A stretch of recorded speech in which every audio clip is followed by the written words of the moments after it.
Hai anak-anakku, ibu punya buku nih yang berjudul Perempuan Kuat Itu Ibuku. Buku ini dikarang oleh Dian Kristiani dengan ilustrator Matahari Indonesia.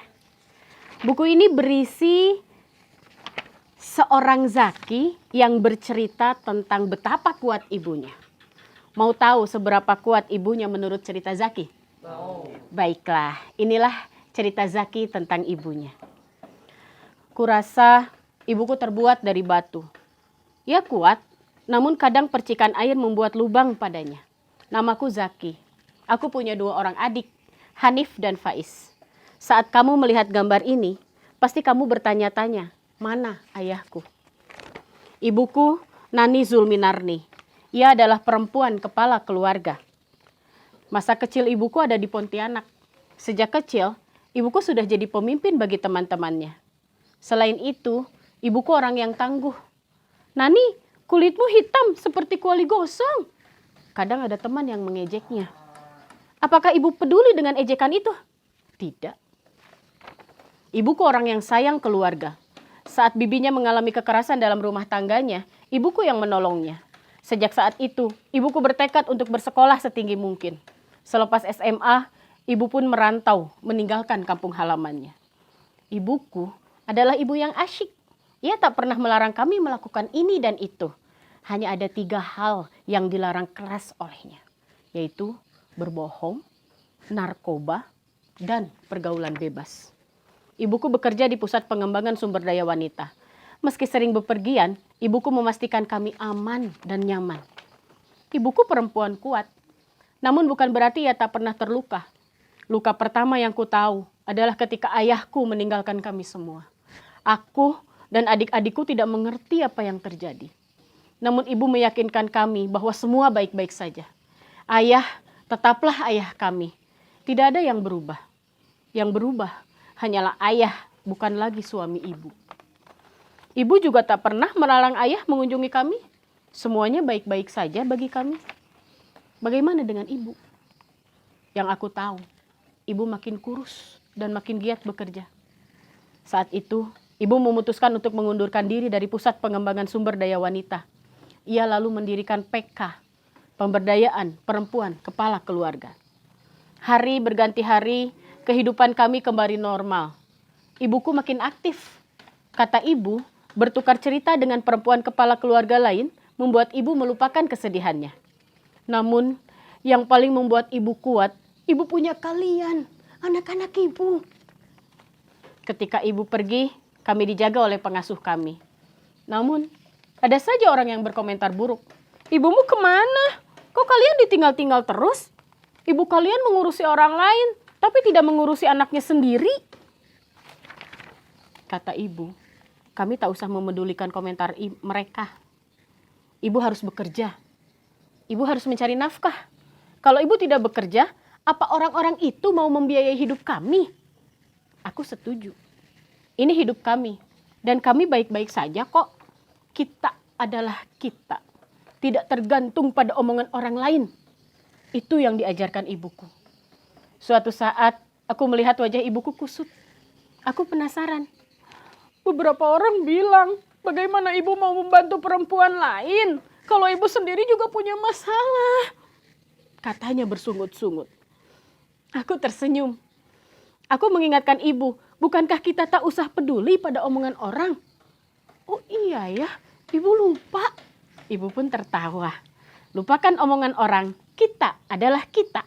Ibu pun mengajak kami bersenang-senang. Ibuku perempuan kuat. Namun lagi-lagi ia terluka. Suatu pagi, pengasuh kami memeriksa kotak pos. Sebuah surat diserahkan pada ibuku. Wajah ibuku tampak pucat. Ibu ada apa? Tanyaku gundah. Wajah ibuku seketika memerah, menahan amarah. Ternyata itu surat dari pengadilan. Ayahku ingin mengasuh kami sepenuhnya. Ayahku tidak ingin kami tinggal bersama ibu. Kenapa? Kenapa? Ibu berkali-kali menggumam. Raut wajahnya tak mengerti. Aku memeluk ibuku. Adik-adikku mulai menangis. Ibu, kami tidak mau berpisah dari ibu. kata mereka. Sidang pengadilan pun dimulai. Kata ibuku, beberapa saksi didatangkan untuk memberitahu hakim bahwa ibu tak layak mengasuh kami. Bahkan ada satu saksi yang tidak ibu kenal. Anehnya, orang itu bisa bilang kalau ibu menelantarkan kalian. Kata ibu dengan senyum getir. Oh, apakah hakim percaya padanya?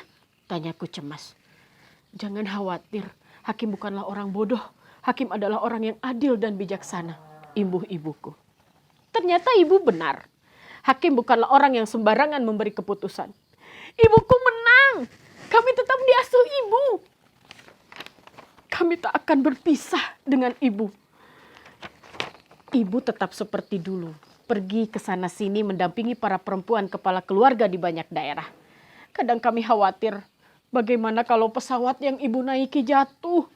Bagaimana kalau kapal yang ibu tumpangi tenggelam? Tidak ada sesuatu yang terjadi tanpa izin Tuhan. Doakan ibu selalu ya nak, jawab ibu. Pertemuan kelompok PK pertama diadakan di Pulau Adonara, Nusa Tenggara Timur. Di sana, ibu meminta para perempuan untuk mulai menabung. Tabungan itu nantinya bisa digunakan mereka untuk memulai usaha atau menyelesaikan masalah keuangan keluarga mereka. Selain itu, ibu juga mulai memberi bantuan hukum untuk mereka yang memiliki masalah dengan keluarganya. Oh iya, ada yang lucu dari cerita ibuku. Ketika ibu menganjurkan ibu-ibu PK untuk menabung, ternyata mereka tak punya uang. Karena itu, mereka menabung apapun yang mereka punya. Apa kamu bisa menebak apa yang mereka tabung? Para pengurus PK akan menjual barang-barang itu dan memasukkan uangnya ke dalam tabungan atas nama ibu-ibu PK. Dengan cara itu, ibu-ibu PK mulai terbiasa menabung. Ketika butuh, mereka bisa mengambil uang itu. Setiap kali ibu pulang bepergian, kami berjalan-jalan dan makan di restoran. Suatu hari, kami memilih sebuah restoran. Kami nyaris melangkah masuk. Namun, kita cari restoran lain saja, kata ibu. Ibuku perempuan kuat. Namun hari itu ia kembali terluka. Ayahku dan istrinya ada di restoran itu. Malam harinya kulihat ibuku tidak bisa tidur. Aku melihatnya gelisah di tempat tidur. Aku hanya bisa berharap semoga ibu kuat. Masih banyak orang yang membutuhkan ibu, termasuk kami anak-anaknya. Kalian tahu, pagi harinya aku terbangun oleh suara bising di dapur. Sepertinya ibu tak lagi sedih. Ibu baik-baik saja? Tanyaku hati-hati. Ibu tersenyum. Ya, ibu baik-baik saja. Hidup ibu sudah lengkap. Ibu punya kalian, punya pekerjaan, punya teman-teman PK yang hebat. Mengapa ibu harus sakit hati pada ayahmu? Ibuku bercerita tentang ibu-ibu PK. Mereka tanpa suami tetapi tetap bisa tertawa bersama. Ibu-ibu PK saja bisa ceria, mengapa ibu tidak? Kata ibuku. Aku tersenyum, sepertinya ibu sudah melupakan kejadian kemarin. Ibuku perempuan kuat. Ibuku melawan lukanya. Ibuku memaafkan orang-orang yang pernah melukainya. Ibuku memutuskan menikmati apa yang sudah Tuhan sediakan untuknya. Tidak ada sesuatu yang terjadi tanpa izin Tuhan. Ibuku selalu mengulang kalimat itu.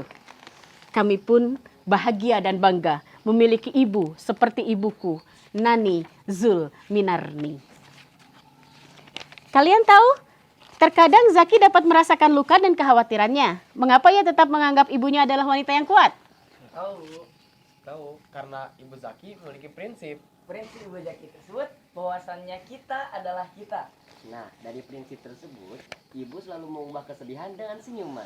Oke, dari buku ini bisakah kalian menunjukkan literasi finansial? Ada Bu, tentang kalimat-kalimat Ibu PK yang menabung. Oke, terima kasih. Mudah-mudahan kita bisa membaca buku lagi. Assalamualaikum. Salam.